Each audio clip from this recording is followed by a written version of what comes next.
y largo, aquí voy a pasearme un poquitico sobre todos los conceptos básicos que implica la recuperación mejorada de petróleo con procesos térmicos, ¿no? No puedo, por temas de tiempo, no puedo ahondar mucho en cada una de las cosas, solo les dejo esto como una especie de abrebocas para lo que pudiese ser de repente otra charla un poco más extensa o de repente enfocarnos en alguno de los detalles que genere más interés acá, ¿ok?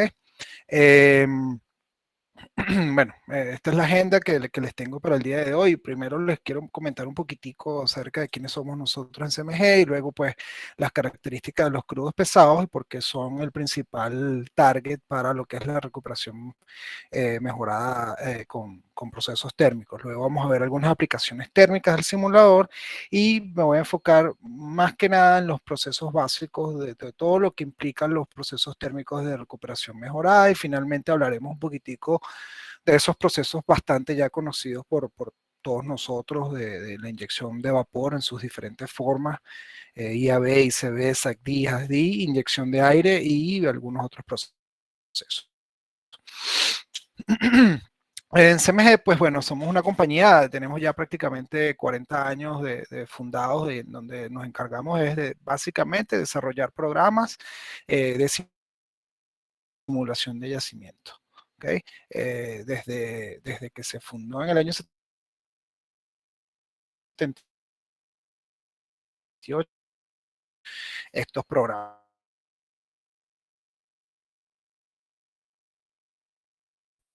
de simulación de yacimiento hasta el punto donde nos encontramos hoy con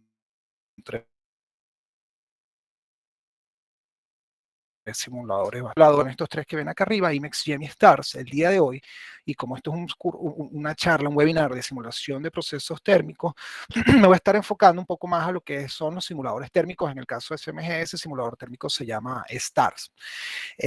Luego acá pues hay algunas herramientas adicionales que tiene CMG, pues de pre y post visualización, como Builder y Resolve. Hicimos que nuestra herramienta de eh, optimización y ajuste histórico automatizado con inteligencia artificial, como le decimos ahora, y que básicamente se acopla a uno de estos tres simuladores para, pues, de alguna manera facilitarle el trabajo a los ingenieros de yacimiento y de simulación. Okay, entonces, como esto es un tema bastante largo y completo, voy a entrar de una vez en lo que son todos los conceptos básicos de la recuperación mejorada de petróleo con procesos térmicos. Entonces, el principal concepto el principal target de estos métodos de recuperación mejorada son los crudos pesados. Entonces, eh, ¿a qué denominamos crudos pesados? Bueno, básicamente a todos esos crudos que entran en una clasificación como la que le estoy mostrando en pantalla. Generalmente los clasificamos en base a sus gravedades API, en base a sus viscosidades, en términos de lo que estas viscosidades son a temperatura de yacimiento.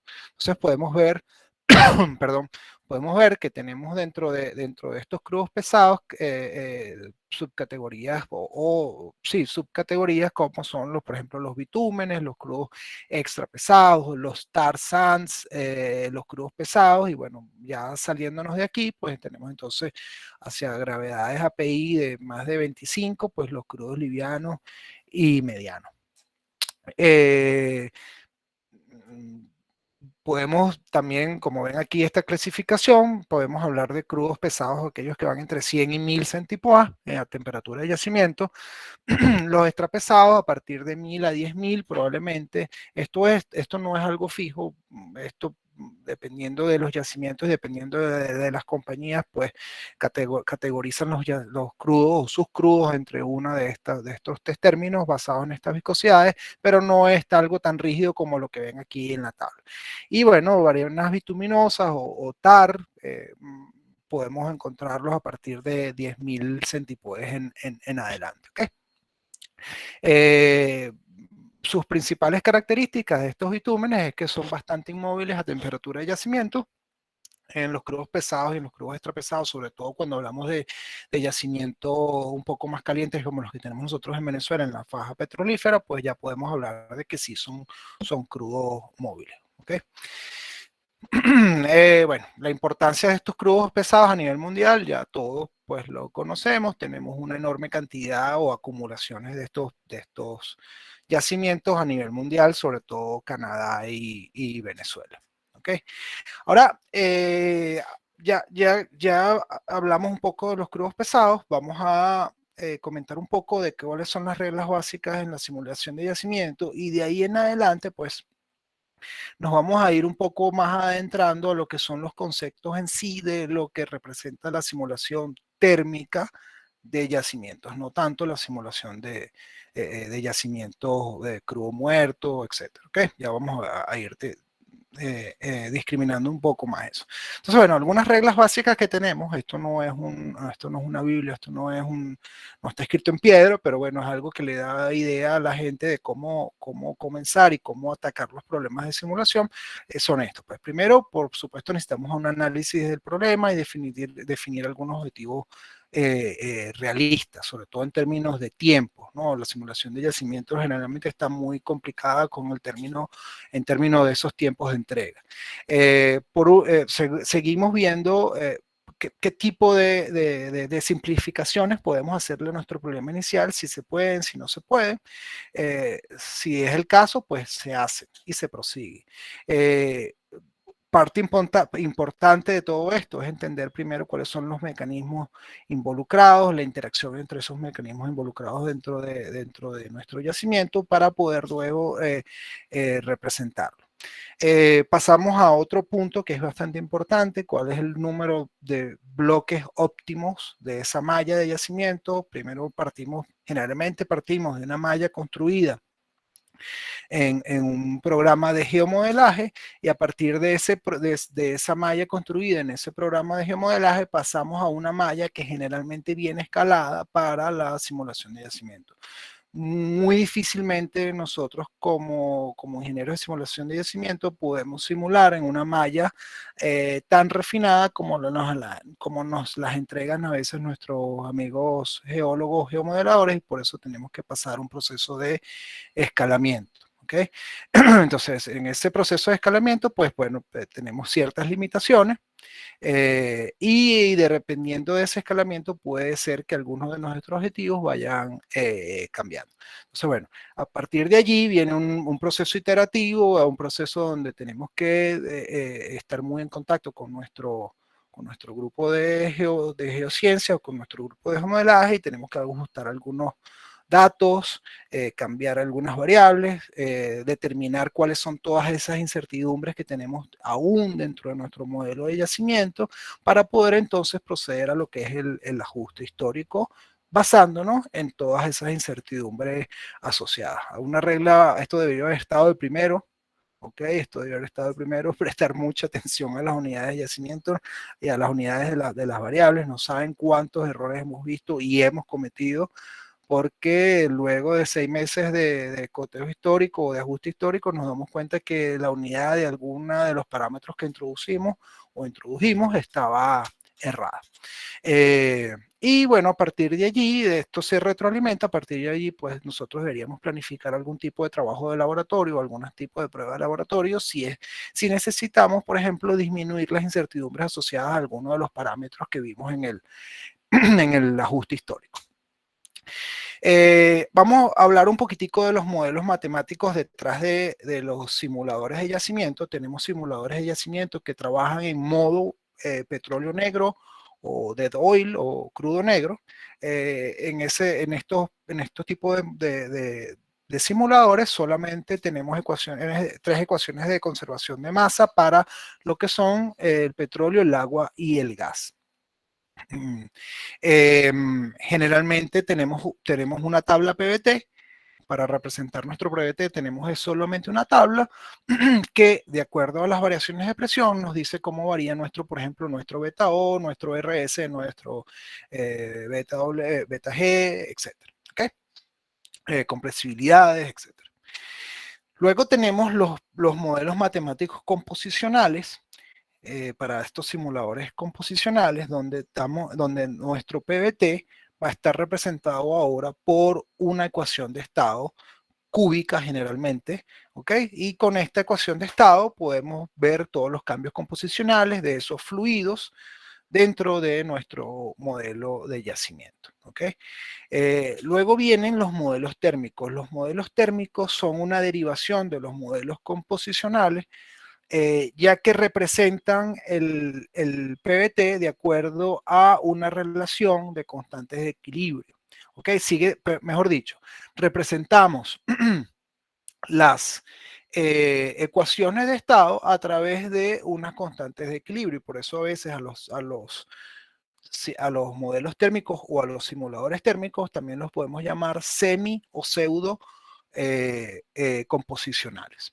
También resolvemos las ecuaciones de conservación de masa, por un lado, pero ahora añadimos un set más de ecuaciones, que es la conservación de la energía, para todos los componentes que tengamos en nuestro modelo. Y ahorita ahorita yo voy a pasar a unas láminas posteriores donde les voy a definir que para un simulador térmico o para un simulador composicional, qué significa componente y qué significa fase. Ok, entonces, bueno, como les dije, los simuladores térmicos resuelven las ecuaciones de balance de materia o de conservación de materia, pero también resolvemos las ecuaciones de energía para todos los componentes. Por eso es que un simulador térmico como STARS, a medida de que yo le agrego un componente al simulador, eh, generalmente nuestras simulaciones van a tardar un poco más de tiempo. ¿Por qué? Porque al añadir un componente, el simulador tiene que resolver para ese componente ecuaciones de balance de materia y ecuaciones de balance de energía. Mientras que para los simuladores de petróleo negro, yo generalmente tengo siempre los mismos componentes, petróleo, agua y gas, y lo que tenemos es una tabla PVT. ¿Okay? Y luego viene esto no lo podemos llamar un modelo matemático per se, los modelos de yacimientos fracturados, sino que es como una especie de complejización de lo que son los tres modelos que hemos visto anteriormente de petróleo negro, composicional y térmico. Los modelos fracturados lo que añade es un sistema de doble porosidad o de doble permeabilidad para modelar algunas características como por ejemplo fracturas naturales en el yacimiento, y hoy día los utilizamos mucho para simular fracturas hidráulicas. Okay, pero es algo que se acopla, es un segundo set de ecuaciones, un segundo set de resolución de matrices que se acopla a los simuladores térmicos composicionales y de petróleo negro. ¿Okay?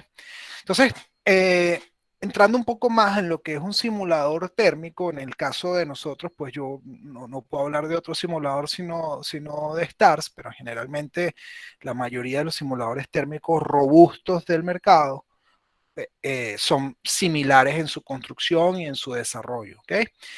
Sin embargo, bueno, STARS hoy día todavía sigue siendo el simulador líder en el mundo para los procesos avanzados en todo lo que es recobro químico y térmico. ¿Okay? Generalmente 90% de estas simulaciones se realizan en el simulador STARS. Y STARS te permite poder correr o generar modelos de yacimiento de doble porosidad o porosidad sencilla, yacimientos naturalmente fracturados o hidráulicamente fracturados, semicomposicionales. Podemos acoplarle modelos geomecánicos. Tiene un módulo de reacciones químicas que lo vamos a ver un poquitico más adelante, bastante robusto. Este modelo de pozo discretizado, que es un modelo nuevo que se ha agregado hace unos años acá para poder resolver ecuaciones dentro de la tubería o dentro del pozo, ecuaciones de dinámica de flujo más robustas que las que resuelven los simuladores composicionales. Y con esto nos permite, por ejemplo, desarrollar escenarios para, por ejemplo, utilizar tecnologías térmicas como SACD, inyección de aire, inyección continua por cíclica, agua caliente, etcétera. Pero, por ejemplo, en la parte de químicos pudiésemos estar modelando polímeros, geles, surfactantes, inyección de álcalis, ASP, como veíamos en el webinar pasado, bacterias, espumas, y algunos procesos especiales, como por ejemplo cuando ocurren precipitaciones de parafinas y asfalteno, emulsiones, VAPEX, crudos espumantes, etcétera. ¿Okay? Entonces, ¿qué es STARS? Las siglas de STARS es Steam Thermal Advanced Process Reservoir Simulator. Y bueno, es un simulador semi-composicional que utiliza, en lugar de una ecuación de estado full explícita, una ecuación de estado cúbica full explícita, utiliza una especie de relaciones de valores K o los famosos K-value para poder pues, representar ese tipo de fluidos que tengamos en nuestros yacimientos. ¿Okay? Entonces, ahora sí que estamos hablando de STARS y de simuladores térmicos.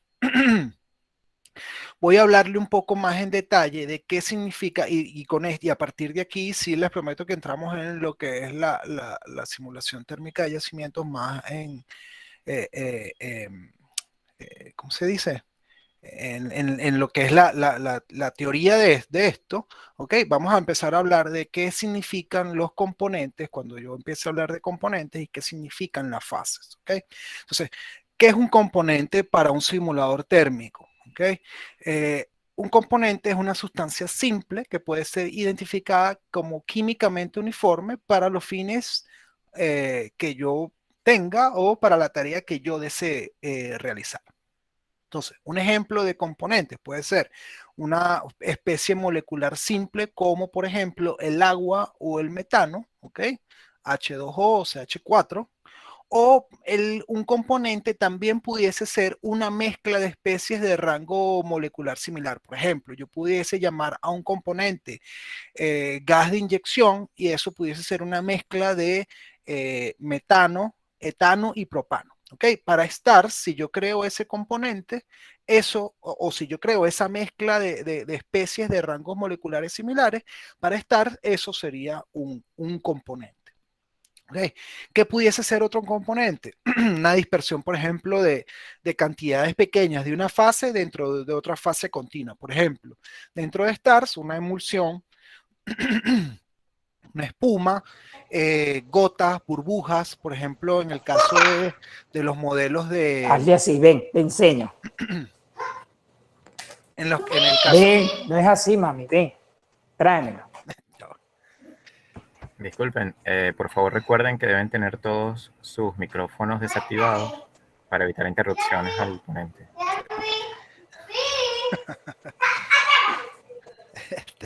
Bueno, sigo. Entonces, por ejemplo, otro componente pudiese ser, por ejemplo, en el caso de la simulación de geles o de espuma, esas gotas, esas burbujas o esos componentes que a veces llamamos lamela. ¿Ok? Pues eso lo dejamos para otro web. Ahora, ¿qué es una fase? La fase es una manifestación física, ¿ok? Y está compuesta por uno o por más componentes. Entonces, por ejemplo, el componente agua puede ser hallado, puede ser encontrado en una fase líquida, en la fase gaseosa o incluso puede ser hallado en la fase sólida. Entonces, la fase es la que posee ciertas propiedades tangibles como densidades y viscosidades. No el componente en sí, sino el componente en la fase es el que posee esas propiedades tangibles. ¿Ok? Entonces, por ejemplo, en STARS vamos a encontrar componentes acuosos, vamos a encontrar componentes oleicos, vamos a encontrar componentes gaseosos, vamos a encontrar componentes absorbidos y vamos a encontrar componentes sólidos. Entonces, dentro de los componentes acuosos podemos tener, por ejemplo, bueno, el principal componente acuoso que encontramos en STARS es el agua, el H2O. Esta agua puede estar en fase líquida, puede estar en fase gaseosa, puede estar en fase sólida incluso. Algunos ejemplos de otros componentes, pues una solución polimérica, que es de repente un agua con un agua viscosificada, una solución de álcali, una solución de surfactante, un agua fresca, una salmuera, por ejemplo, unas gotas de emulsión dentro de alguna otra fase. Algunos finos móviles podemos considerarlos como un componente acuoso y, por ejemplo, los trazadores que hoy en día se utilizan mucho. ¿Qué podemos encontrar como componentes oleicos? Pues, por ejemplo, un hidrocarburo puro. mm, eh, Hay gente que, por ejemplo, puede modelar un compuesto hidrocarburo puro desde WinPrep y lo trae Star, y eso es un componente oleico. Algunos químicos solubles en petróleo, por ejemplo, pueden ser considerados oleicos.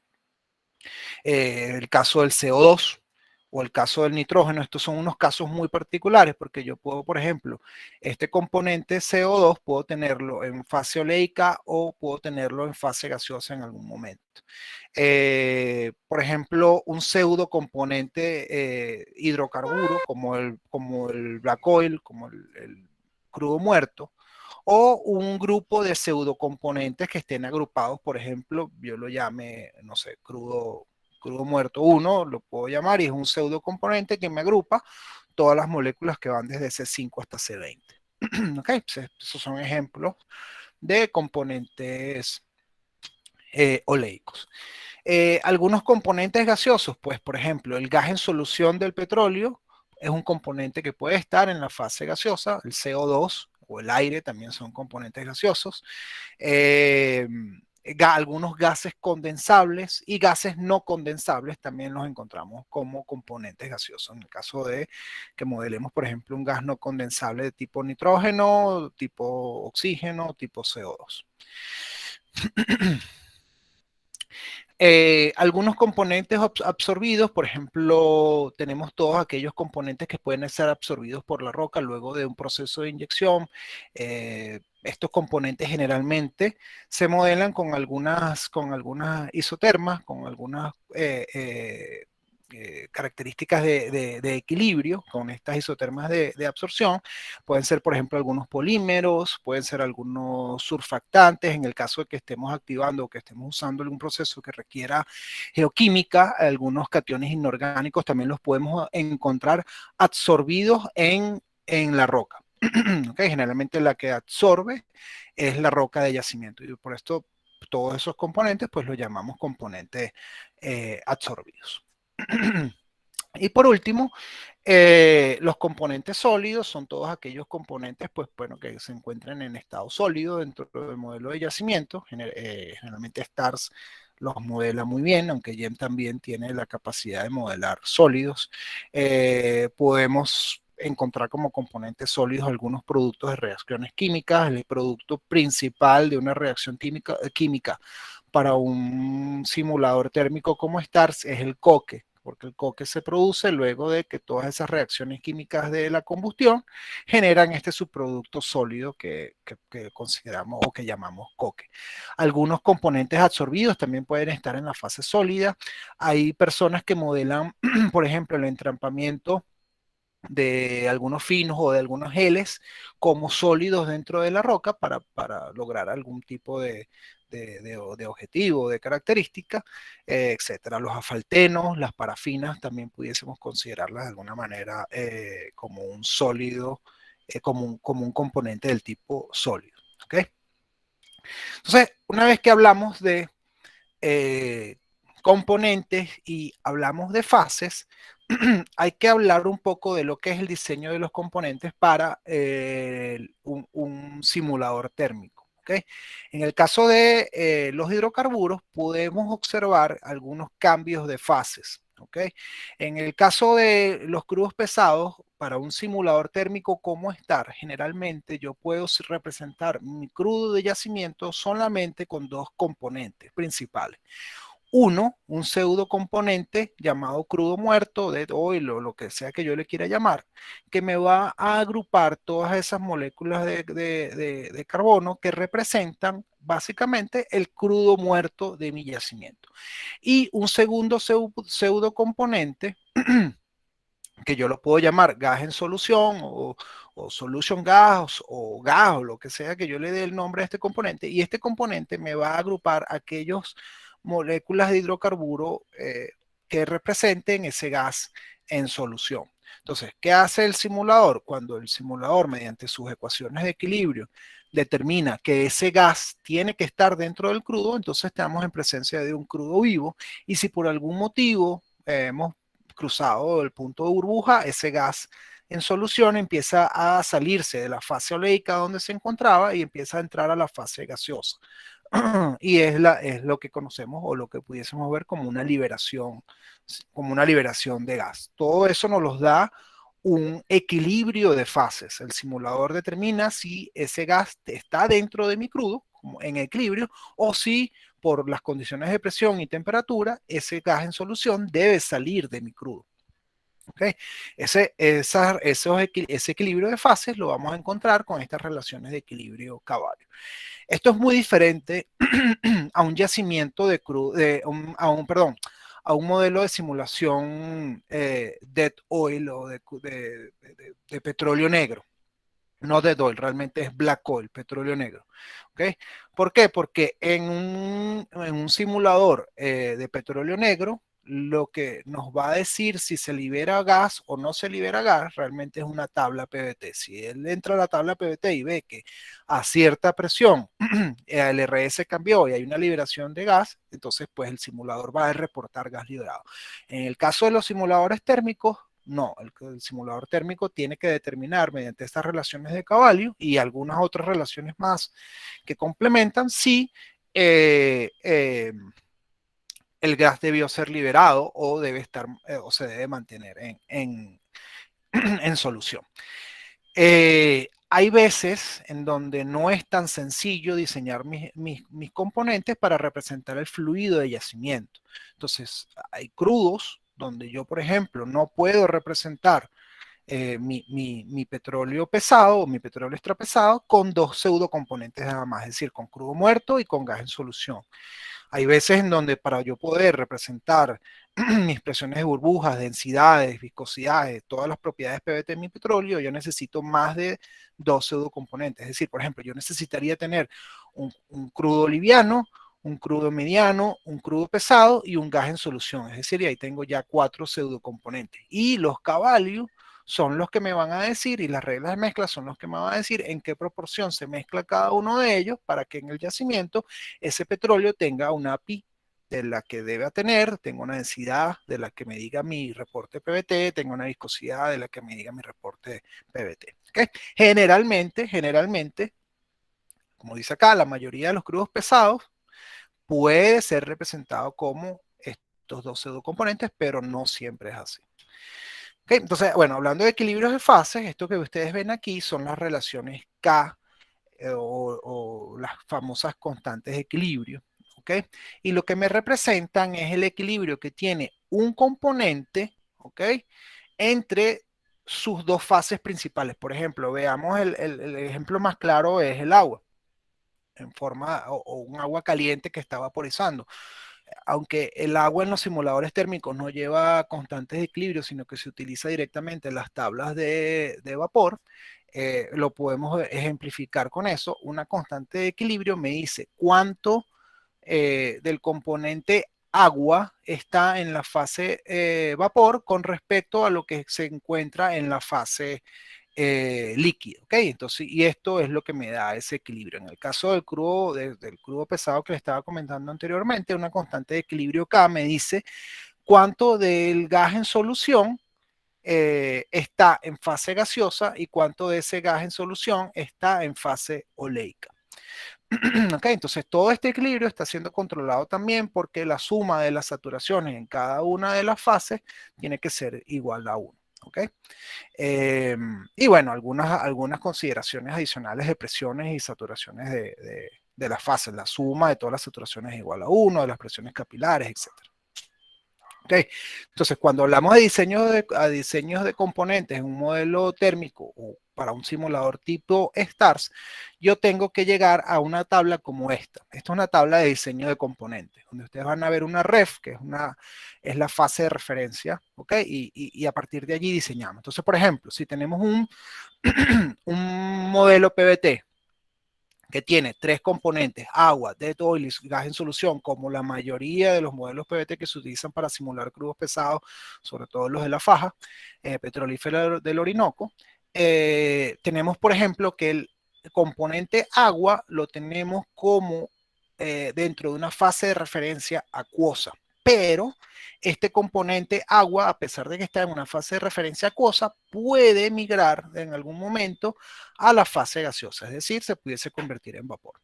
El componente dead oil, fíjense que lo tenemos en una fase oleica, no tenemos fase de referencia, sino que la fase oleica es la misma fase de referencia, pero fíjense que el componente dead oil no puede migrar ni a la fase acuosa ni a la fase gaseosa. ¿Por qué? Porque el componente dead oil no puede vaporizarse, es un crudo muerto. O sea, tendríamos que entonces hablar de algún tipo de proceso de craqueo o de vencer cierto rango de temperatura para poder yo craquear esto y que este componente pase de la fase oleica, así como de oil, a la fase gaseosa. Generalmente el componente de oil lo vamos a encontrar solamente en la fase oleica. Componente gas en solución. Bueno, su fase de referencia es la fase oleica. ¿Por qué? Porque el gas en solución estaría metido dentro del petróleo en su fase oleica, pero si vencemos ciertas características o ciertos límites de presión y de temperatura, este componente gas en solución pudiese entonces empezar a migrar desde la fase oleica a la fase gaseosa. Es lo que conocemos como la liberación de gas en solución. Cuando nos vamos a modelos PVT más complejos, por ejemplo, vapor con aditivos, ahí se complejiza un poco la cosa. Por ejemplo, miren este modelo de inyección de vapor con aditivos, tenemos el crudo muerto, ahora lo tenemos dividido en dos, tenemos un crudo muerto y tenemos un light oil, que sí es vaporizable, sí vaporiza. Y tenemos una nafta. Entonces, por ejemplo, el agua permanece siempre en su fase de referencia con capacidad de migrar a la fase acuosa. El dead oil no, se mantiene en su fase oleica, pero fíjense que este light oil, a pesar de que su fase de referencia es la fase oleica, bajo ciertas condiciones de presión y temperatura, él pudiese migrar también a la fase gaseosa. Entonces veríamos moléculas o fracción molar del componente light oil dentro de la fase gaseosa, igual para el componente nafta. Y si nos vamos a un modelo PVT para representar un proceso de combustión, pues ya vemos que estamos hablando no de 3 componentes, sino de unos 8 componentes o más. Y pues el diseño del componente se hace un poco más complejo. Incluso ahora tenemos la presencia de sólidos, que es el coque depositado una vez que existe combustión completa. ¿Okay? Una vez hablado entonces de componentes, de fases para procesos térmicos, para simuladores térmicos y de diseño de componentes como tal, vamos a empezar a hablar un poquitico de cuáles son esos mecanismos que rigen los procesos térmicos. ¿Okay? Una vez que yo empiece a inyectar vapor o inyectar aire o introducir, por ejemplo, un cable calentador dentro de mi modelo de yacimiento. Entonces, por un lado, tenemos expansión y compresibilidad de los líquidos, ¿ok? Son cambios de densidad en los líquidos debido a esos cambios de presión y temperatura. También tenemos ciertos cambios de compresibilidad y dilatación de la roca que ocurren con temperatura, ¿ok? Eso provoca ciertos cambios de volumen en la roca. Ahorita me regreso un poco para hablar un poco más de esto. Y también tenemos algo que es sumamente importante dentro de los simuladores térmicos, dentro de las simulaciones térmicas, que son la evaluación de las conductividades térmicas de cada uno de los elementos que están involucrados en mi modelo de simulación, bien sea agua, petróleo, gas y la roca como tal, y la capacidad calórica del medio poroso. Esto también lo vamos a hablar un poco más en detalle hacia adelante. ¿Okay? Me devuelvo un poco a estos cambios de compresibilidad y dilatación de la roca. ¿Okay? Pudiésemos observar, sobre todo en arenas no consolidadas, cambios grandes en la porosidad y la permeabilidad de la roca debido a esos cambios generalmente de temperatura y de presión que ocurren en los procesos térmicos. ¿Okay? Este cambio de volumen o de porosidad de la roca puede estar asociado, por ejemplo, a un modelo como el que vemos acá abajo, un modelo de dilatación elastoplástica, que sin necesidad de yo acoplarle, ¿okay? un módulo geomecánico o un modelo geomecánico a mi modelo de simulación de yacimiento térmico, yo pudiese modelar este tipo de efectos como, por ejemplo, como se hace, por ejemplo, con Barton Bandis o con este mismo modelo de dilatación elastoplástica. Yo lo que hago es decirle al simulador ciertos límites en rangos de presión a partir del cual comienzan mis regímenes de dilatación, ¿ok? Por ejemplo, aquí fíjense que yo empiezo a incrementar la presión de inyección y en algún momento yo venzo esa presión de dilatación y entro en un régimen de dilatación donde los cambios de porosidad son muchísimo más elevados para un corto cambio en presión que lo que yo venía viendo generalmente con el cambio de compresibilidad normal que observo en la roca. Y luego, después de esto, pues yo puedo observar, si yo tengo mi inyección, puedo observar cómo la roca empieza a disminuir otra vez porosidades, pero en un régimen elástico, otra vez, ¿ok? No en un régimen de recompactación como tal, como sucedió con la dilatación. Y a este efecto yo puedo darle o puedo no darle histéresis, es decir, yo puedo volver a regresar al mismo punto de partida en términos de porosidades o puedo deformar la roca para siempre, como es el caso que ustedes están viendo aquí. Una vez que yo disminuí la presión de mi yacimiento, no volví a las condiciones iniciales de porosidad y de permeabilidad de mi yacimiento. ¿Okay? Entonces, esto es parte de esos mecanismos que pueden determinar los procesos térmicos de recuperación mejorada y que son importantes tener en consideración una vez que uno decide irse por ese camino. ¿Okay? Vamos a hablar un poco más de lo que son las conductividades térmicas del medio poroso. Para definir la conductividad térmica del medio poroso, yo tengo que darle como input a mi simulador la conductividad térmica de cada uno de los componentes involucrados, de los componentes simples. Es decir, yo tengo que decirle a STARS, por ejemplo, cuánto es la conductividad térmica de mi gas, la conductividad térmica de mi petróleo, de mi agua, de mi sólido, si tengo algún sólido, y de mi roca de yacimiento. Y luego, mediante algunos tipos de cálculos, como ven acá, el simple o el complejo, STARS, esto no es más que una regla de mezcla prácticamente ponderada por la porosidad, va a determinar cuáles son esa conductividad térmica total de mi medio poroso. La conductividad térmica es importantísima porque le permite a ustedes determinar cuán rápido o cuán lento se transfiere el calor de un lado del yacimiento a otro, de un bloque del yacimiento a otro. Un yacimiento con una baja conductividad térmica va a transmitir muy poco el calor, ¿ok? Y un yacimiento con una conductividad térmica muy alta va a transmitir el calor muy rápido. Ustedes van a ver, por ejemplo, que una cámara de vapor de SACD se desarrolla muy rápido si la conductividad térmica total es muy alta, y por el contrario, si la conductividad térmica total es muy baja, probablemente hasta ni se desarrolle. Generalmente las lutitas tienen conductividades térmicas muy bajas. Por eso dicen que las lutitas son un buen aislante térmico, porque una vez que el calor llega hasta ellas, el calor se mantiene ahí. ¿Cuál es el problema de las lutitas? Y es el concepto que voy a introducir en la lámina siguiente, las lutitas tienen una capacidad calórica volumétrica alta. Entonces sí, está bien, el calor llegó ahí y no se movió más, pero la lutita va a absorber calor. ¿Okay? Entonces, tiene sus pros y sus contras. Generalmente las arenas tienen una conductividad térmica bastante alta, sobre todo porque son muy, muy porosas y están bastante impregnadas en fluidos como agua y gas, como agua y petróleo, que tienen conductividades térmicas relativamente altas, ¿ok? Entonces, bueno, esto aquí no me voy a detener mucho, es una diferencia que existe entre los dos métodos, el simple y el complejo. Generalmente nosotros recomendamos usar el método complejo porque considera muchísimo mejor esos cambios de porosidades cuando va a calcular la conductividad térmica total del yacimiento. ¿Ok?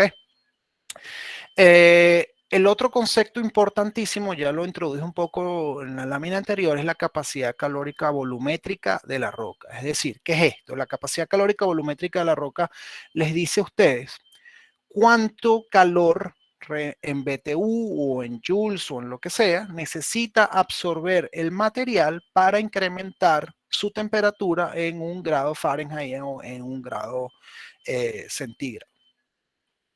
Esta es una de las propiedades más importantes que necesitamos describir para poder ver el comportamiento de un yacimiento bajo un proceso de recobro térmico.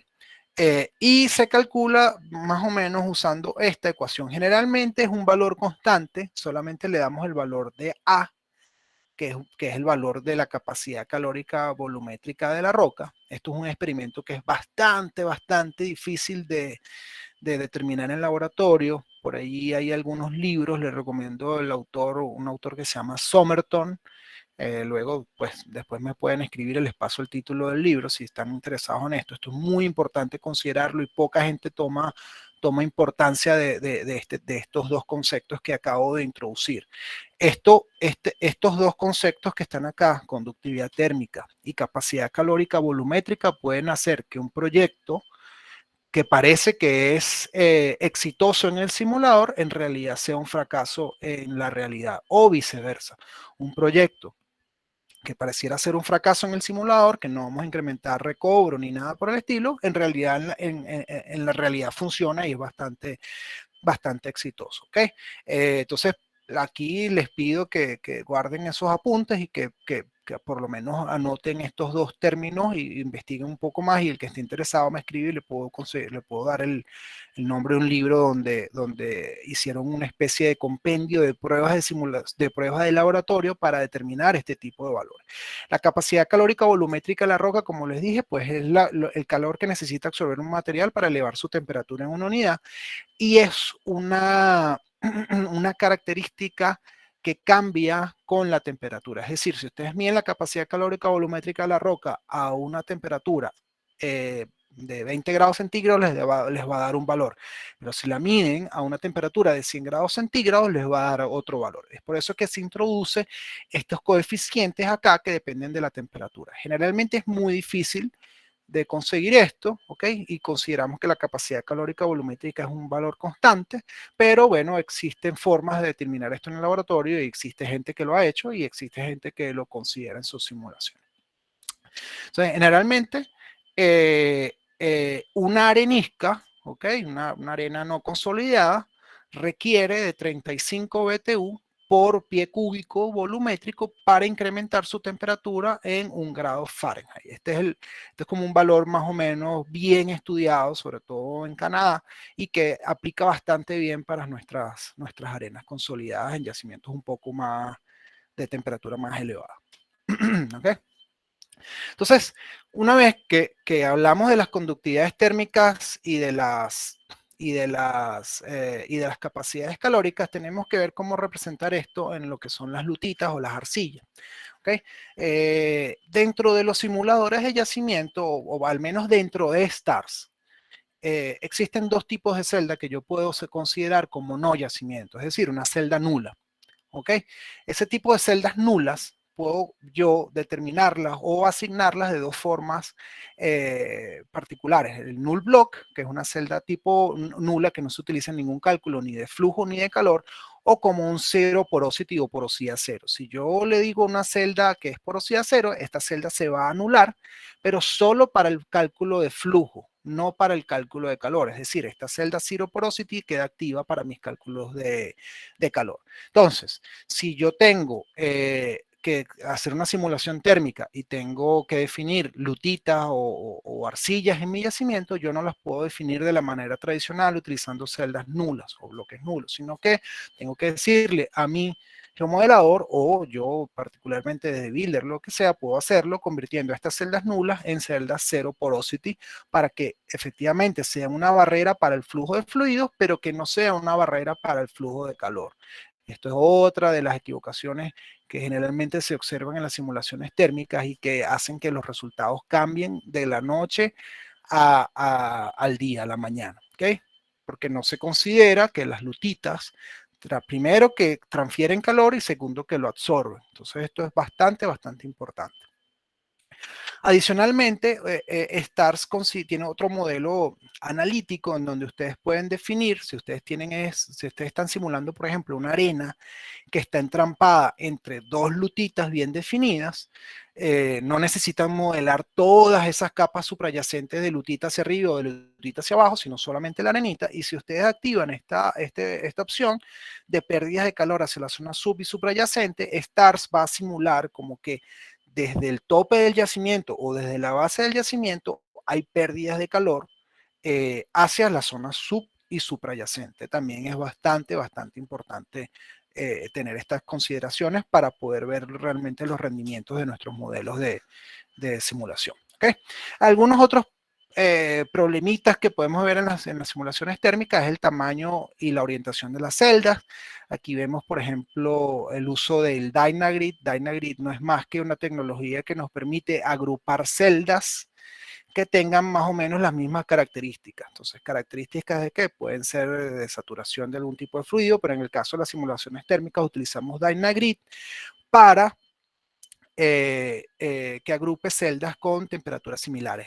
¿Eso para qué? Porque si ustedes se fijan, el patrón de inyección, una vez que el patrón de inyección entra, él necesita tener celdas bien chiquiticas para que nuestro perfil de inyección sea lo más correcto posible. Pero yo no me puedo dar el lujo de tener celdas tan chiquiticas porque mi simulador tardaría muchísimo en correr. Entonces utilizo Dynagrid para que una vez ya no hayan cambios fundamentales en algunas celdas, él las vuelve a convertir en una celda grande. Esto me reduce muchísimo los tiempos de simulación.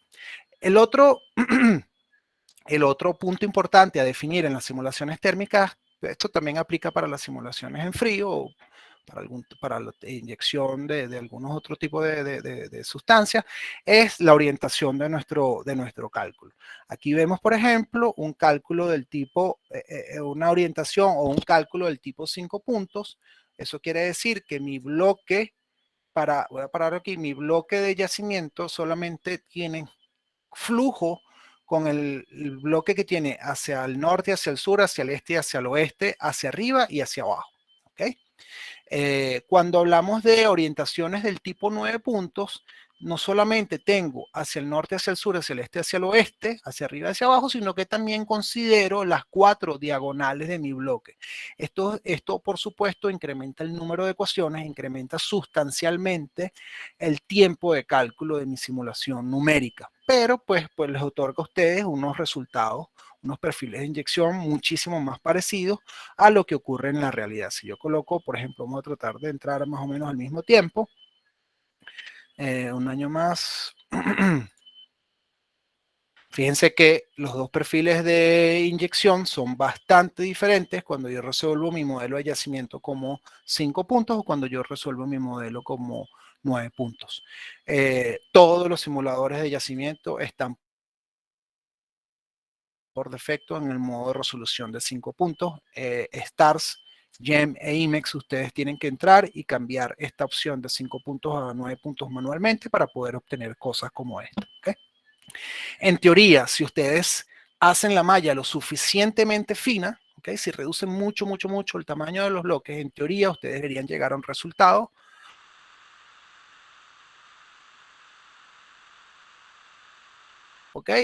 muy parecido a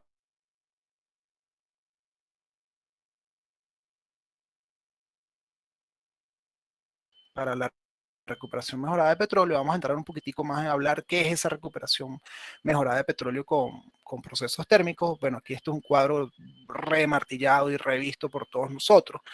Tenemos primero lo que es la recuperación primaria, que básicamente se basa en lo que es la producción por la energía natural que tenga ese yacimiento.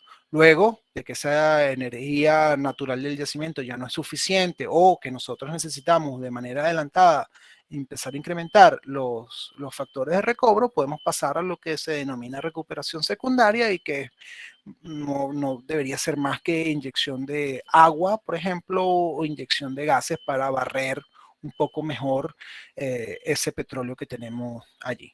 Y por último, deberíamos pasar entonces a un método de recuperación terciaria que nos ayude a incrementar esas eficiencias de barrido, que nos ayude a incrementar ese factor de recobro.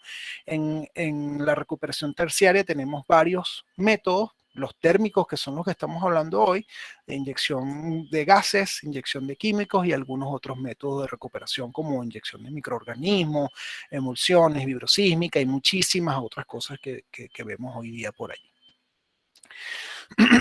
¿Okay? En el caso de la recuperación mejorada de petróleo, o cuál es el concepto que está detrás de la recuperación mejorada de petróleo, no es más que cualquier proceso que incremente económicamente el recobro de hidrocarburos mediante la inyección de fluidos o de energía. ¿Okay? No necesariamente yo tengo que tener una inyección de fluido para llamarlo un método de recuperación mejorada. Si ustedes ven, por ejemplo, la introducción de cables calentadores a los pozos, si se alcanzan ciertas temperaturas, yo no estoy introduciendo ningún fluido, sino energía en forma calórica. Entonces, si yo alcanzo ciertas temperaturas, incluso pudiese llegar a temperaturas de craqueo, yo pudiese incrementar los factores de recobro de mi yacimiento y denominar a ese cable calentador pues un método de recuperación mejorado. Ahora veamos un poco qué afecta mi recuperación de petróleo, mi factor de recobro. El factor de recobro no es más que una eficiencia de barrido por una eficiencia de desplazamiento. Estamos hablando desde lo macro, ¿ok?, hasta lo micro. Entonces, de alguna manera, los métodos de recuperación mejorada de petróleo lo que vienen a buscar es mejorar estas eficiencias de barrido volumétrica y estas eficiencias de desplazamiento microscópica. ¿Mediante qué? Pues bueno, ¿qué caracteriza este barrido volumétrico? Pues la eficiencia del barrido, las razones de movilidad petróleo-agua o petróleo fluido desplazante, poder dominar o poder bypassear algunas heterogeneidades del yacimiento, colocar mis pozos en arreglo por patrones para poder pues dirigir un poco e incrementar esa eficiencia de barrido. En cuanto a la eficiencia de desplazamiento, pues tenemos que los parámetros que más afectan esto, pues es la presión capilar, el número capilar, las tensiones interfaciales. Entonces yo pudiese estar tratando de buscar mejorar este tipo de cosas. Así, de grosso modo, pues yo pudiese mejorando esta eficiencia de barrido volumétrica, cambiando las movilidades o alterando, por ejemplo, las permeabilidades relativas de mi petróleo y de mi fase desplazante. Y en el caso de la eficiencia de desplazamiento microscópica, pues bueno, jugando con los números capilares, las tensiones interfaciales. Básicamente aquí estamos hablando de procesos que modifiquen un poco esas características de la roca, en este caso químicos. En algunos de los casos pudiésemos considerar que el vapor también pudiese estar ayudándonos a hacer algunos de estos cambios necesarios. ¿Okay? Esto es un apartado muy, muy grande que lo voy a dejar para otro día. Ahora vamos un poquitico a hablar de los procesos de recuperación mejorada de petróleo con vapor. ¿Okay? Cada vez nos vamos adentrando un poco más a estos métodos de proceso, estos procesos térmicos. Generalmente estos métodos de recobro mejorado térmico se basan en la inyección de vapor porque se ha demostrado que es uno de los procesos más eficientes. Ya voy a hablar un poquitico más de eso. Principalmente los métodos de recobro térmico lo que buscan es la reducción de viscosidad del crudo, ¿okay?, por incremento de la temperatura del yacimiento mediante algún método que nosotros hayamos escogido. Sin embargo, pues hay otros mecanismos y hay otros procesos que ocurren al incrementar la temperatura del yacimiento que también nos ayudan a contribuir en esa mejora del factor de recobro. Estos efectos pudiesen ser esas expansiones térmicas, esas dilataciones de las que ya hablamos, algunas destilaciones de fracciones livianas que podemos observar incluso en algunos procesos de inyección de vapor alterna, más aún en los procesos de inyección continua. Okay. Y bueno, este tipo de métodos de recobro térmico también han sido aplicados en yacimientos de crudos livianos y medianos, no solo en yacimientos de crudo pesado, y han visto una buena eficiencia. Entonces, en general, estos métodos o estos procesos térmicos de recobro mejorado los podemos clasificar en dos tipos. Uno, en donde nosotros inyectamos el fluido caliente a la formación, este fluido viene caliente desde la superficie. Y dos, en donde la generación de calor se da propiamente en el yacimiento, es decir, calor in situ. Bueno, de esto hay muchísimos ejemplos. Incluso hay gente que desarrolla especie de generadores de vapor in situ. Mediante algunas reacciones podemos generar vapor dentro del yacimiento. En estos días estuve hablando porque hay una persona que está modelando la inyección de peróxido de hidrógeno, agua oxigenada, de alguna manera, ¿no? Es un proceso, yo no llegué a verlo muy bien porque es un proceso confidencial de esta compañía, pero bueno, inyectan peróxido de hidrógeno y con el calor que se genera en el yacimiento, debido a la inyección de este peróxido de hidrógeno, lo que buscan es vaporizar esa agua que está en situ y generar vapor en el yacimiento. Ese es uno de los tipos de generación de calor en el yacimiento. Ahora, ¿cómo implementamos estos procesos? Podemos hacerlo a través de la inyección de agua caliente, inyección de cíclica de vapor, inyección continua de vapor en varias de sus modalidades, ya la veremos, combustión in situ, podemos ver cable calentadores, podemos ver calentamiento con microondas. Por ahí hay una compañía, se llama Acceleware, si no me equivoco, que está ofreciendo eso. No lo he evaluado en el simulador. ¿Cuáles son las consideraciones más importantes que debemos tener en cuenta cuando implementamos este tipo de procesos? Pues bueno, primero, la geología y las heterogeneidades del yacimiento. Si hay barreras lutíticas, si hay, bueno, cómo es esa densidad de la fractura, si hay algunas estratificaciones de la permeabilidad, si hay fallas, esto no está aquí en la lámina, si hay fallas, eso es muy importante. Los procesos de vapor, de inyección de vapor son enemigos de las fallas estratigráficas que pudiesen comunicar ese vapor desde mi arena hasta alguna arena no deseada, incluso hemos visto hasta la superficie. ¿Okay? La energía de empuje del yacimiento, cuáles son las composiciones mineralógicas y las propiedades del crudo en la formación. Esto también es muy importante. He visto muchísimo yacimiento dañado porque le inyectan vapor sin haber hecho un análisis mineralógico de las arenas y de los componentes que se encuentran allí y pues empiezan a generar daño en los pozos debido a las reacciones que ocurren entre el vapor y los componentes. ¿Okay? Incluso, bueno, generación de gases ácidos, de gases no deseados como el H2S, etc. Por último, también es importante lo que es la presión del yacimiento y la saturación de crudo. Por ejemplo, bueno, esto es un ejemplo a nivel mundial, los yacimientos de crudos pesados en California. Si ustedes ven Midway Sunset, de ese tipo de yacimientos que han sido basados prácticamente el 90% del factor de recobro que llevan hasta ahora es basado en la inyección de vapor. No inyectan vapor si la presión del yacimiento no ha caído por debajo de los 200, de los 150 psi, cosa que cualquiera pudiese ver como que un yacimiento prácticamente para abandonar. En el caso de ellos es un yacimiento que se ha convertido en candidato para la inyección de vapor. ¿Okay? Cuando hablamos de procesos térmicos, ustedes van a ver que empiezan a salir este tipo de tablas, empieza a hablarle a todo el mundo que hay que hacer un screening, que hay que hacer una determinación de cuáles son las propiedades de mi yacimiento para ver si esto aplica o no aplica. A mí no me gusta hablar de este tipo de tablas porque no me gusta encajonar a las tecnologías en criterios tan básicos como decir si el espesor es mayor que tal cosa o menor que tal cosa, y sobre todo con el desarrollo tecnológico que tenemos hoy día. Antes hablaban de que el espesor neto pues es una restricción para la inyección continua y no sé qué, pero hoy día hemos visto que podemos meter pozos en arenas de 5 pies, de 6 pies, podemos inyectar vapor allí sin ningún tipo de problema. Bueno, que hay pérdida de calor, bueno, sí, está bien, hay pérdidas de calor importantes, vamos a cuantificarlas y si el proceso es económicamente rentable para mí y para la compañía, lo aplicamos. No tengo que estar encajonado en que si es mayor de 30, si es menor de 30, que si la profundidad es menor de 3000. He visto personas que han estado tratando de implementar procesos de inyección de vapor piloto en yacimientos que están a 8000, a 9000 pies.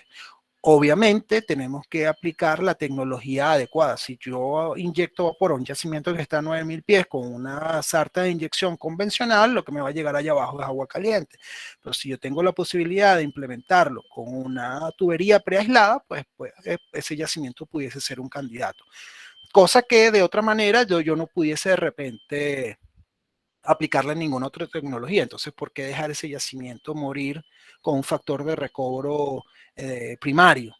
Si yo pudiese aplicar esto. Y para eso están los simuladores. El simulador aguanta prácticamente de todo. Yo puedo probar, puedo determinar factibilidades y pues entonces me saltaría cosas como esto. Por eso no voy a hablar mucho de estos rangos ni nada de eso porque no me gustan este tipo de screen.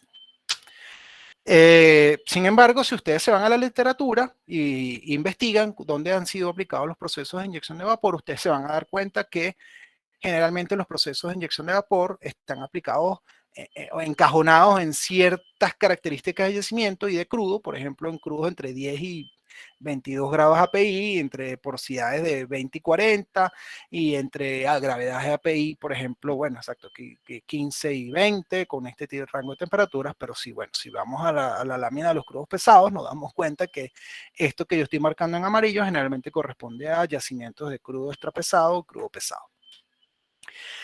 Entonces, aquí vamos un poco más a lo que me gusta a mí. ¿Por qué los procesos de recuperación térmica o recuperación mejorada con procesos térmicos, por qué utilizan tanto el agua? Y generalmente el vapor del agua y no el agua caliente. Porque el agua y el vapor de agua, más aún, es uno de los mejores transportes de energía naturales que existen dentro del mundo, conocidos por el hombre, ¿no? No hay mejor agente transportador de energía que el agua natural. Ojo, si vamos a hablar entonces de ahora de refrigerantes, glicoles y todo ese tipo de cosas, pues probablemente sean un poco más eficientes, pero nunca van a ser tan económicos y tan eficientes como el agua. El agua, como ustedes saben, esta es la curva que define el domo de saturación del agua, donde tengo mi punto crítico. Esto es un gráfico presión-volumen o presión-entalpía, veámoslo así, calor, para hablar de calor. Y esta distancia que tenemos bajo el domo en las líneas isotérmicas, estas son las líneas de isotemperatura, me definen a mí cuánto es el calor, ese calor latente de vaporización, cuánto es ese calor que yo le puedo entregar a mi yacimiento. Entonces, si ustedes ven, si yo esto que está acá es la zona de líquido, esto que está acá es la zona de vapor sobrecalentado y esto que está acá es la zona de vapor húmedo. Entonces, si yo estoy pegado a esta sección del domo, quiere decir que yo tengo vapor a 0% de calidad, es decir, es un vapor con apenas una molécula ha evaporado a la fase gaseosa. Si yo estoy del otro lado, siguiendo siempre la misma isoterma, ¿ok? Si yo estoy del otro lado, en el otro límite, entonces quiere decir que el 99.99% de mi vapor ya migró a la fase gaseosa y me queda solo una moleculita en fase líquida que está por evaporar. ¿Okay? Entonces, ese es el concepto de calidad. ¿Cuánto gas o cuánto vapor hay en equilibrio con la parte líquida con esa parte líquida? Entonces, a medida que yo me muevo en temperatura y en presión hacia arriba, acercándome al punto crítico, si ustedes ven, esta distancia que hay entre un punto y el otro va disminuyendo. Entonces, de esa manera, el calor latente, perdón, disminuye con el aumento de la presión y el aumento de la temperatura. Si ustedes ven aquí, el calor latente es prácticamente 1000 BTU a 0 PSI exacto, 0 PSI, y a medida que yo voy incrementando la presión, y si incremento la presión y me han seguido, tengo que incrementar a juro la temperatura para poder estar dentro de mi zona de vapor, a medida que yo incremento mi presión, tengo el calor latente o el calor que yo le puedo dar a mi yacimiento disminuye. Sin embargo, el calor sensible, que es el calor de esa agua líquida, más o menos va aumentando y compensa de alguna manera las pérdidas que yo tengo por incrementar la presión. Entonces, el calor total que yo le puedo entregar a un yacimiento es esta línea verde que ustedes están aquí. Si ustedes se dan cuenta, disminuye un poco a medida que aumento la presión, pero bueno, no es tan tan impactante ese aumento de presión. Sin embargo, generalmente los yacimientos que son inyectados con vapor, la gente prefiere inyectarlos a bajas presiones, es decir, moverse más hacia estos rangos. Primero, porque los equipos para generar vapor a bajas presiones son mucho menos costosos. Y segundo, porque pues sí, efectivamente o termodinámicamente hablando, hay un incremento de la eficiencia de ese vapor al yacimiento. ¿Okay? Entonces, ya que hablamos del vapor como un método de transporte de calor al yacimiento, pasamos a hablar un poco más de qué son estas tecnologías. Y ya con esto vamos acercándonos un poco al final. El vapor, en los métodos de inyección cíclica, el vapor se inyecta a través del pozo inyector, se deja remojar bastante tiempo, bueno, un tiempo prudencial, ya les digo de qué se trata ese tiempo prudencial, y luego podemos poner en nuestro pozo de vuelta a la producción. ¿Ok? Entonces, este tipo de tecnología, la inyección alterna de vapor, puede ser usado pues, en yacimientos de crudos pesados, incluso crudos medianos. Técnicamente es de muy fácil implementación. Si hablamos de la economía de este proyecto, pues requiere bajas inversiones. Yo necesito probablemente un solo, si es para un pozo, necesito comprar una planta generadora portátil, no necesito armar una maquinaria tan grande, y pues otorga tasas de retorno rápida. ¿Por qué? Porque una vez que el pozo viene a producción, la tasa de ese petróleo aumenta y me estoy trayendo ese petróleo de vuelta. Como ya les dije, consta de 3 etapas: inyección, remojo y producción. Y podemos someter un pozo a varios ciclos. ¿Hasta cuándo podemos someter nosotros nuestro pozo a ciclos de inyección alterna de vapor? Hasta que la presión de mi yacimiento alcance el límite económico y yo no pueda levantar más ese fluido que se encuentra aquí. ¿Por qué? Porque el vapor o el IAB no le está otorgando, yo básicamente todo lo que inyecto lo produzco de vuelta. Es decir, yo no estoy reemplazando fluidos, no estoy incrementando la presión de mis yacimientos. Todo lo que yo inyecto lo produzco. ¿Okay? ¿Cuáles son los mecanismos que podemos ver en la inyección alterna de vapor? Pues podemos ver que hay reducción de viscosidad, obviamente. Podemos ver que hay una vaporización instantánea del agua, generación de algunos gases no condensables como CO2 y como H2S, por eso es importante las pruebas de laboratorio. Podemos ver algún tipo de flujo de crudo calentado por gravedad. Esto es más cuando hablamos de ciclos de inyección de vapor largo. ¿Okay? Y podemos ver empuje del crudo por la expansión de los fluidos y algún tipo de compactación de la formación. Hablando un poco más de la mecánica de esto, generalmente ustedes pueden observar en los campos donde hay inyección sistemática o procesos sistemáticos de IAB, que los procesos de inyección van de 30 a 60 días. El tonelaje de inyección o la cantidad de vapor inyectada varía también de acuerdo al tipo de pozo, de acuerdo al tipo de yacimiento y de acuerdo al tipo de políticas de la empresa. Luego el remojo, lo ideal es que el remojo sea tal que toda la energía o ese calor latente que yo le entregué con un vapor saturado a 100%, ¿ok? El vapor, ¿qué es lo que pasa? Cuando el vapor condensa, cuando el vapor se enfría y se vuelve agua líquida, él se mueve por este camino que vemos aquí hasta la zona de calidad cero o de líquido subenfriado. Entonces, todo este movimiento del vapor me libera esta cantidad de energía al yacimiento. Es por eso que yo debo dejar remojar mi vapor lo suficiente como para que este cambio de fase de gas a líquido ocurra.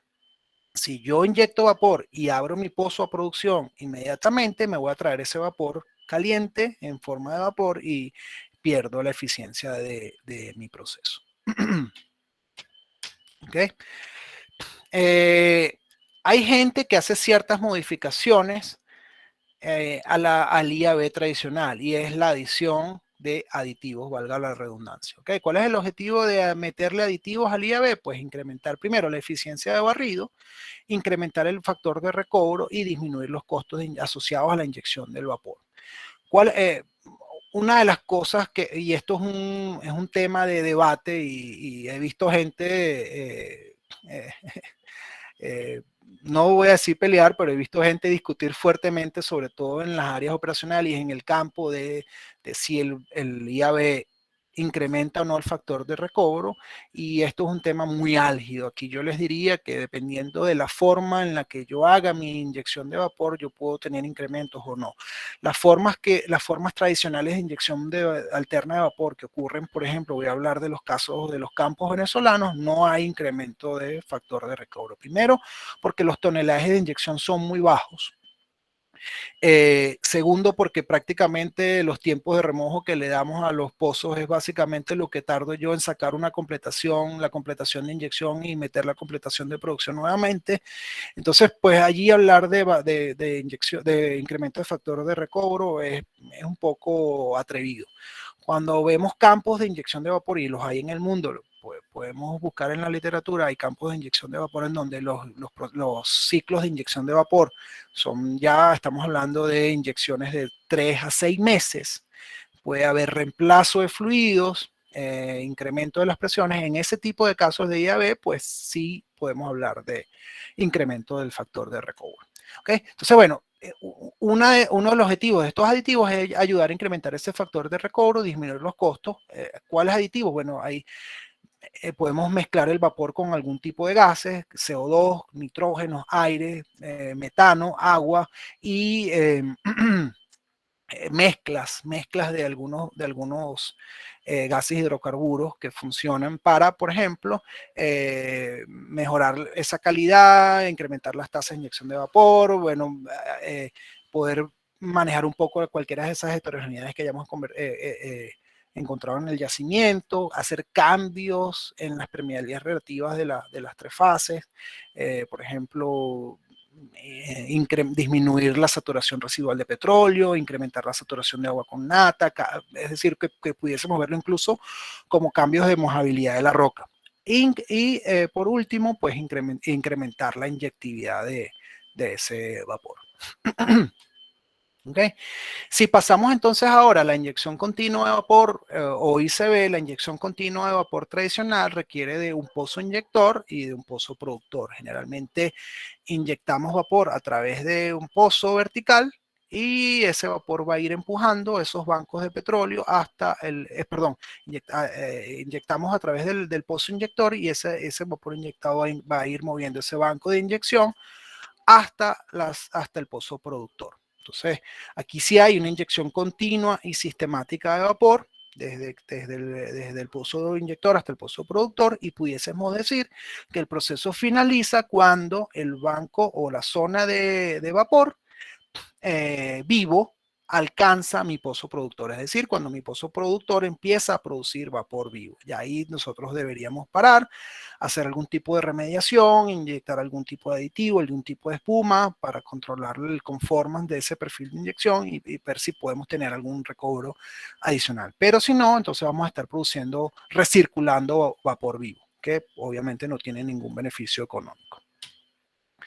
Bueno, esto es un poco más de la teoría, pues es un proceso de desplazamiento que puede ser empleado también en yacimientos de crudo pesado, livianos, medianos. Es mucho más complejo que el IAB, requiere mayores inversiones, que el IAB requiere mayores medidas de seguridad que el IAB y tiene pues riesgos mayores asociados que también el IAB. Generalmente se hace luego de una inyección cíclica de vapor, viene como una continuación de la inyección cíclica de vapor, y los mecanismos que actúan pues son la reducción de la viscosidad del crudo, los efectos de expansión e hinchamiento, algunas vaporizaciones, principalmente el empuje de este frente de vapor al petróleo que va hacia el pozo productor. Y aquí sí podemos ver ya más detalladamente y podemos comprobarlo más físicamente que hay efectos de segregación gravitacional, especialmente en yacimientos de alto espesor, es decir, ese crudo caliente que viene por aquí. Okay, en esta zona, en esta interfase, podemos ver que hay un poco más de segregación gravitacional cuando ese petróleo se calienta y empieza a descender por gravedad hacia el pozo productor.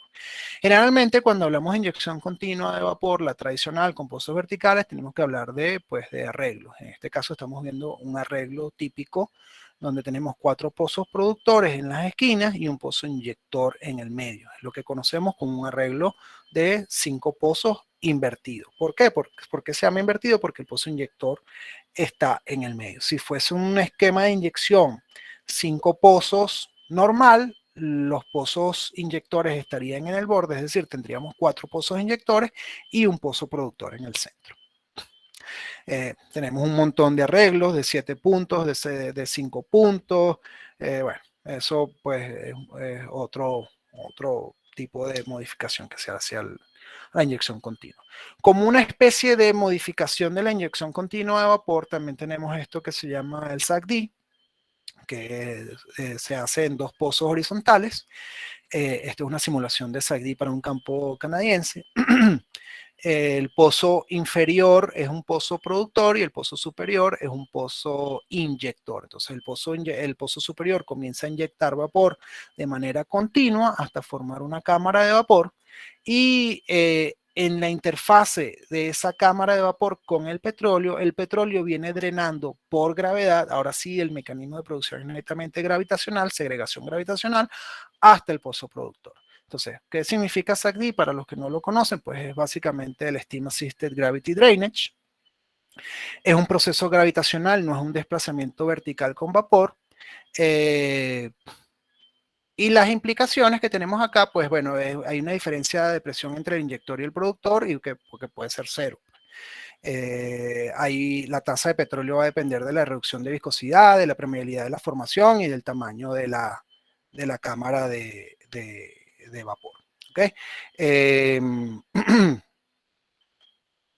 Esto es un proceso que, como les dije, es un proceso gravitacional, no es un proceso de desplazamiento con vapor. A ver, perdón, se me salió. Ok. Okay.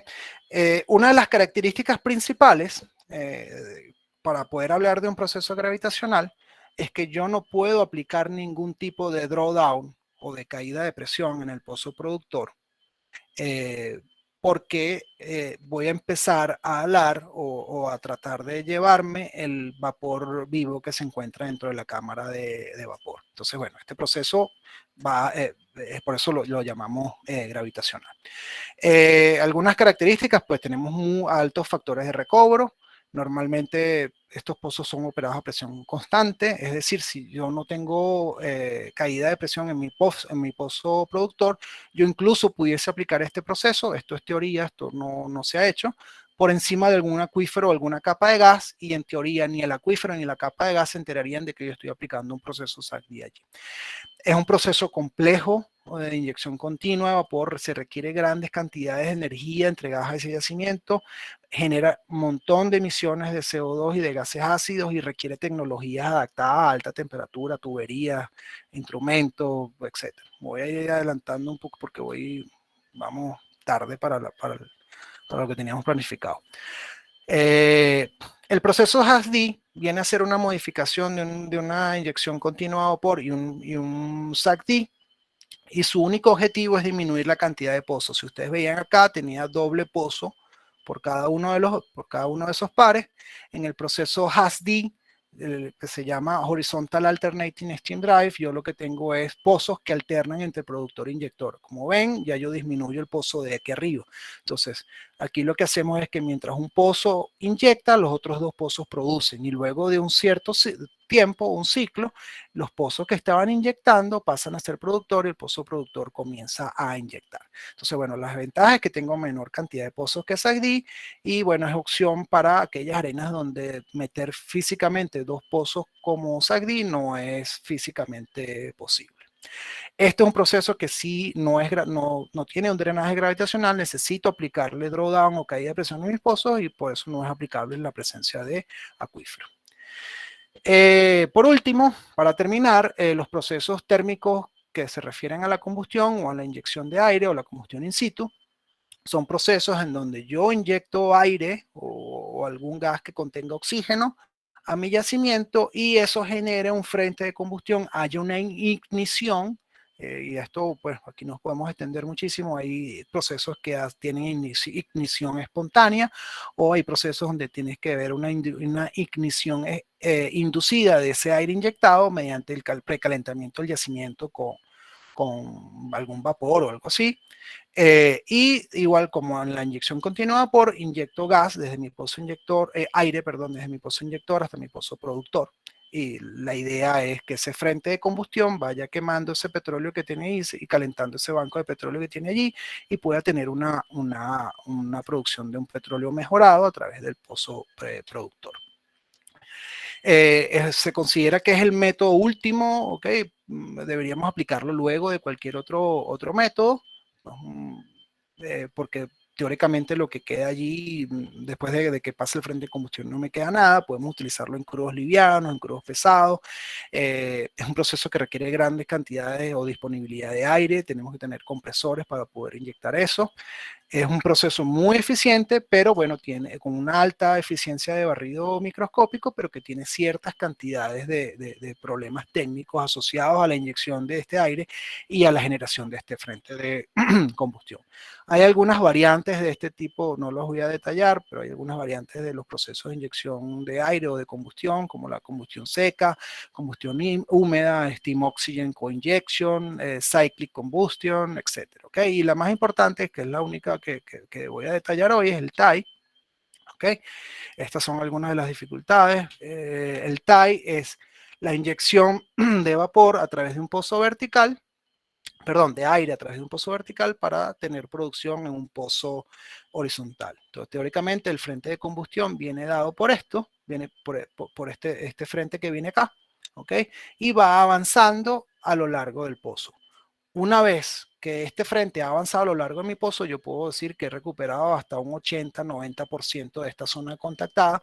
El pozo lo perdí, este pozo ya no queda operativo, es un pozo perdido y deberíamos entonces continuar con un pozo horizontal que esté perforado en esta zona. ¿Okay?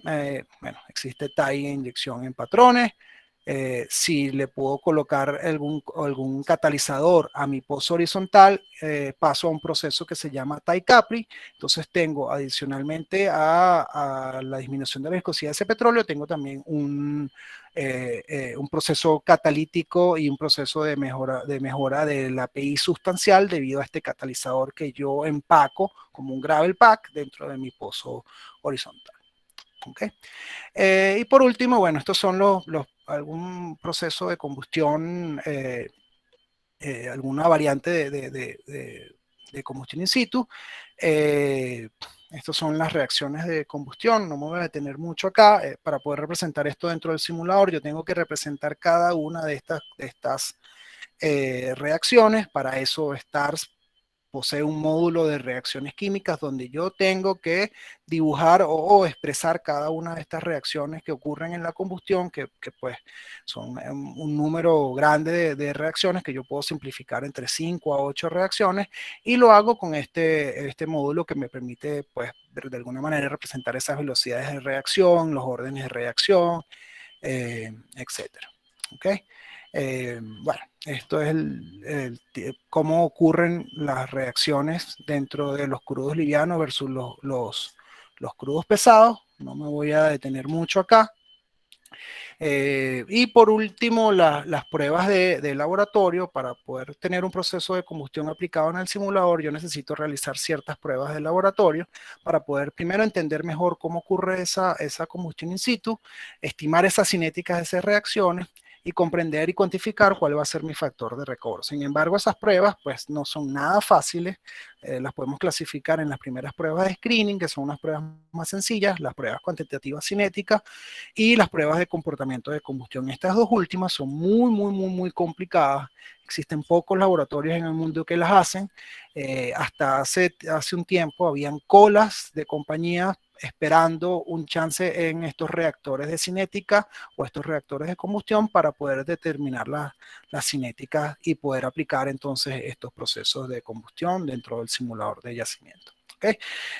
Bueno, me disculpan que me pasé, es una charla muy larga y con mucho detalle, pero bueno, ahorita finalmente hemos terminado. Les doy las gracias por la invitación y bueno, no sé si queda tiempo de preguntas, pues podemos responder algunas, si no me las envían por correo. Muchísimas gracias. Muchas gracias a ti, Víctor, por esta interesante presentación.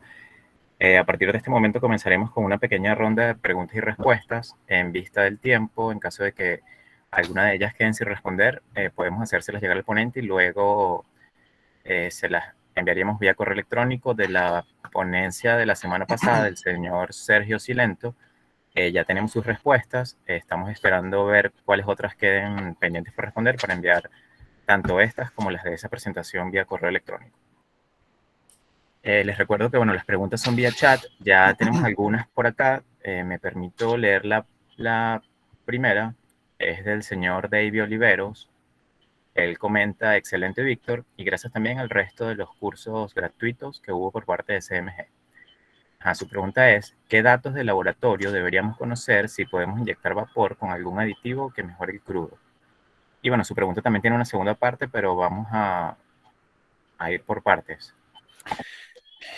Bueno, mira, para la inyección de aditivos hemos visto muchísimas cosas. Hay gente que trata incluso de mejorar, como dices ahí, la gravedad API. Generalmente el aditivo, más que mejorar la gravedad API, porque recuerda que para poder ser inyectado con vapor, el aditivo tiene que estar en fase gaseosa. ¿Okay? Entonces, solo ciertos aditivos muy particulares cumplen con ese requisito. No es un aditivo líquido que yo pudiese inyectar con mi vapor. Entonces ya eso te limita aditivos gaseosos para incrementar el API. Yo particularmente no he visto. He visto aditivos gaseosos para primero disminuir la viscosidad más aún del petróleo, de lo que pudiésemos llegar con esa inyección de vapor alterna, sobre todo porque recuerden que la inyección de vapor alterna llega a ser muy ineficiente en cierto punto porque hay muchas pérdidas de calor. Ese vapor yo lo inyecto en superficie a una calidad probablemente alta de 80%, pero cuando me llega abajo de una calidad bastante baja. Entonces la eficiencia de esa inyección de vapor alterna convencional es bastante baja. Por eso la gente inyecta esos aditivos, para que esos aditivos gaseosos permitan aún mejorar más la viscosidad. ¿Okay? Pero bueno, volviendo a la pregunta, no he visto aditivos gaseosos para coinyectar con el IAB que me permitan incrementar el API, solo disminuir la viscosidad y bueno, algunas de las otras características que mencioné en la presentación, pero no hacia ese punto que me menciona David.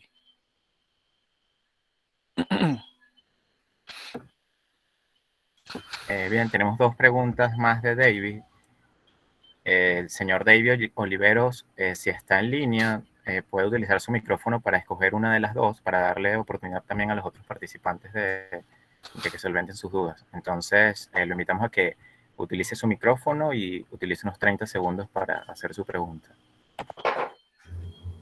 Hola Víctor, muchas gracias. Hola Espero que estés David, ¿cómo bien. estás? Todo bien, todo bien. Sería la segunda, sí, porque ya creo que parte de la primera responde como que la segunda, la última. Ajá. Por la inyección de vapor, si hay un daño positivo a la formación, pudiese tener Sí, una disminución en la permeabilidad y por eso aumente la eficiencia de barrido volumétrica y de ahí es donde se genera el aumento de factor de recobro. eh, bueno, yo he visto más que todo remoción de daño con el vapor, ¿ok? Es Ah, la ok, forma ya. en la remoción de daño con el vapor, un daño que pudo haber quedado dentro de nuestro pozo una vez que tú inyectas el vapor, vemos una remoción de daño y eso también impacta un poco en las tasas iniciales. Por el otro lado, también he visto yacimientos dañados con vapor. Por no haber visto, por ejemplo, la geoquímica de esas arenas, ocurren reacciones no deseadas, ¿ok? Se hinchan, por ejemplo, algunas de, de esos componentes lutíticos que tenemos allí y se disminuye la permeabilidad del yacimiento. Entonces, pues ocurre un efecto inverso, vemos un daño, ¿no? Más bien dentro del yacimiento. Y si activan ¿Okay? los surfatantes naturales del crudo, también pudiese haber un aumento. Sí, pudiese haber algún tipo de aumento, correcto. ¿Ok? Listo. Eso sí, correcto. Gracias, Víctor, muy amable, cuídate. No, de nada, David, igual, saludos. Saludos. Gracias, David, por tu pregunta. Tenemos otra pregunta por parte del señor Esteban Obando. Buenas noches a todos. Felicitaciones, Víctor. Excelente ponencia. Me gustaría saber si has tenido la oportunidad de simular el método de IOR mediante la inyección de peróxido de sodio que comentaste y cómo se podría simular mediante el módulo de combustión de STARS. Bueno, el método que comenté no es peróxido de sodio, es peróxido de hidrógeno, ¿no? Es agua oxigenada, lo que conocemos vulgarmente como agua oxigenada, peróxido de hidrógeno. Entonces, yo particularmente no lo he hecho, me contactaron para ver, o sea, hacer una especie de intro de cómo pudiese ser simulada, pero sí, es básicamente tenemos que utilizar el módulo de reacciones químicas, no es módulo de combustión de STARS, es el módulo de reacciones químicas y ese módulo de reacciones químicas lo utilizamos para, por ejemplo, la combustión o, por ejemplo, para la inyección de peróxido de hidrógeno.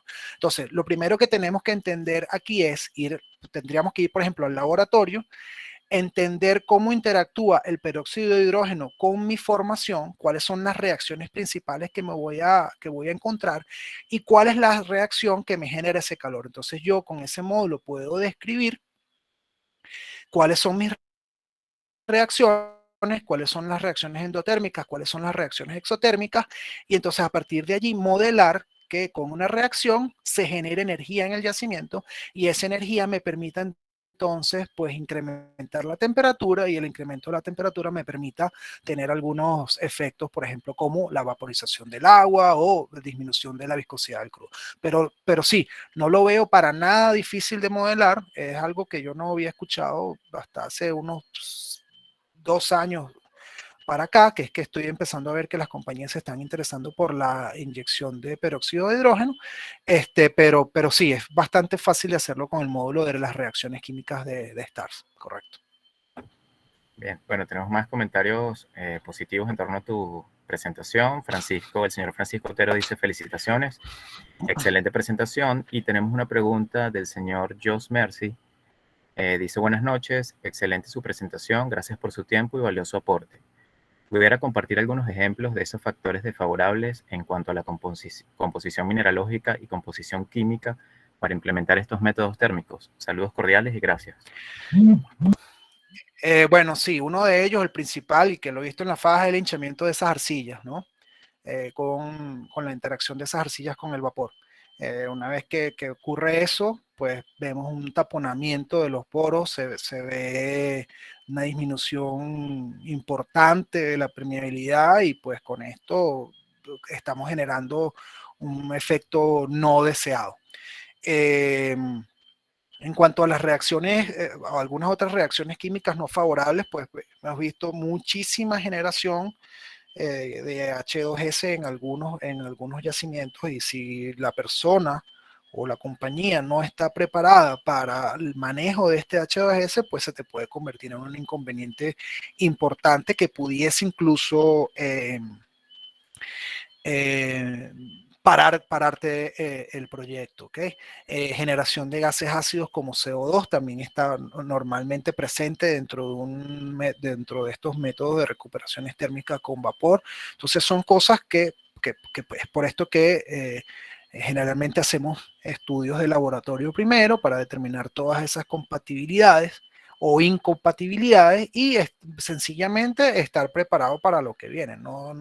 Generalmente no son factores que nos dicen, bueno, mira, no podemos aplicar la inyección de vapor aquí en este yacimiento, sino que nos dicen, bueno, mira, no puedes aplicar en esta zona, pero vamos a mudarnos a una zona aledaña, es decir, todo ese tipo de estudios deben hacerse previos. He visto, por ejemplo, aquí en Venezuela tenemos un ejemplo de un pozo, tenemos unos ejemplos de unos pozos SACDI exitosos, pero también tenemos unos ejemplos de un pozo SACDI no exitoso, un par de pozos SACDI no exitosos donde podemos encontrar que existía una lutita o no se vio una lutita que existía entre el pozo inyector y el pozo productor y cuando comenzaron a inyectar, el pozo productor jamás se enteró que allí se estaba haciendo una inyección de vapor continua en un proceso SACDI. Entonces, por eso es importante estar preparado y tener todos los estudios a la mano antes de realizar algún tipo de estos proyectos, pues, ¿no? Sí, eso sería más o menos la respuesta. Bien, bueno, tenemos felicitaciones por parte del señor Gerard Chourio, que también se encuentra interesado en el libro. que ofreciste en relación a capacidad calorífica de la roca y tenemos algunas preguntas adicionales, pero en vista de que el tiempo ya finalizó, esas te las haríamos llegar por correo y luego nosotros las compartimos con todos los participantes. Perfecto. Sí, no hay problema. Más bien disculpen que me lleve un poco más, pero bueno, como le digo, esto es un tema para un curso de casi 40 horas resumido en una charla de una Sí, sí. hora No, 60 no, y los minutos, ¿no? comentarios así lo demuestran. O sea, es una lástima no haber leído todas las preguntas, pero bueno, el tiempo es limitado. Sí, De todas formas, bueno, igual que con el señor Sergio, te las vamos a hacer llegar y nosotros seguro. con mucha Yo, seguridad se las haremos llegar yo a ellos. con respecto al libro, lo que puedo hacer es pasarte el, el título y el nombre del autor y el título del libro para que lo tengas y tú si quieres se lo puedes retransmitir a todos los participantes. Ok, ¿Ok? perfecto. Bien. Buenísimo.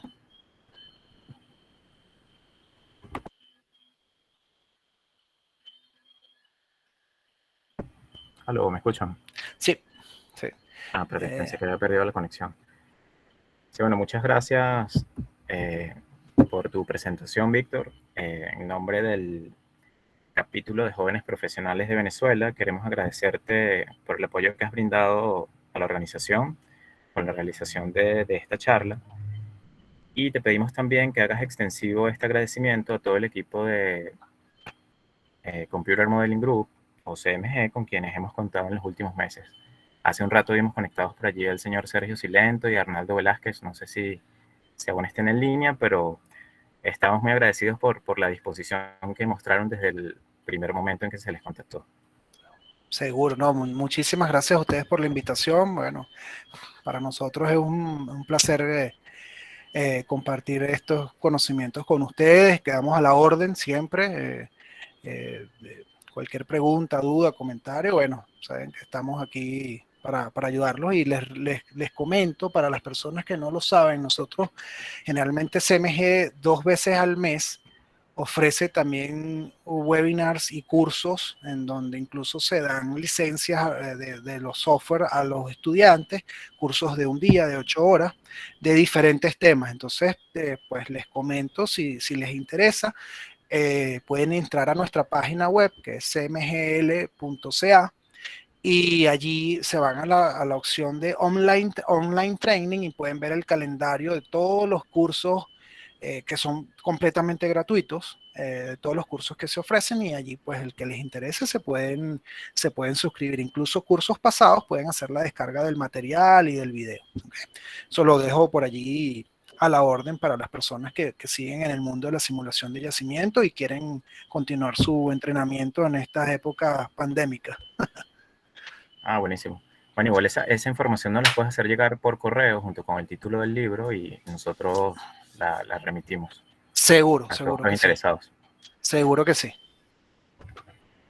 Seguro Bueno, que sí. acá está proyectado un certificado de participación. La conexión a internet nos ayuda tanto, pero bueno, era parte sí, de un reconocimiento que queríamos darte por tu presentación y bueno, con la disposición de todo el equipo de CMG.